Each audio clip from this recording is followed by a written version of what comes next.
Sociedade Civil russo Comando-Geral PNTL foi medida rigoroso para membro PNTL alegadamente for munições banhoan.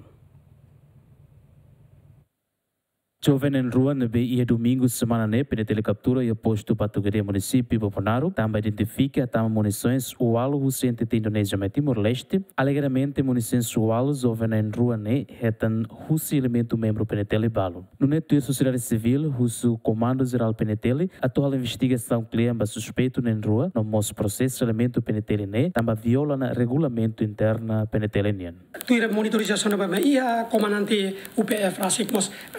Fosai ia media katak bala musan debe mak joven nairu alori ne tuir alegação bala ne husi membro PNTL balu ninia antau ita husu ba comando atu bele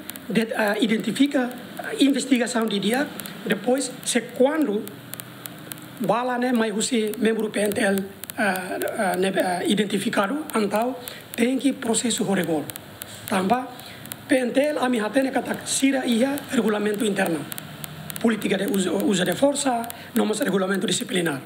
nebe regra sira bangira mak sira tu usa força lori kilat utiliza kilat ne ia hotu sira hatene mas quando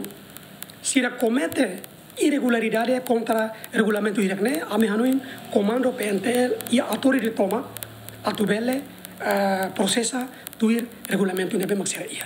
Antes, né, comandante-geral PNTL, comissário-geral Henrique da Costa, detém, PNTL detém no halo uma identificação basada em rua, no CEF governo MOS, russo para PNTL, a total atenção no nebele evita casos sirene e a futuro. Tirlei Código Penal artigo atos rua São Restanida Catar, proibida arma não autoriza for ema civil atu utiliza, bem hira ema civil utiliza arma sirene, se retam pena prisão tinan rua, to tinan nen. João Carlos, GMN.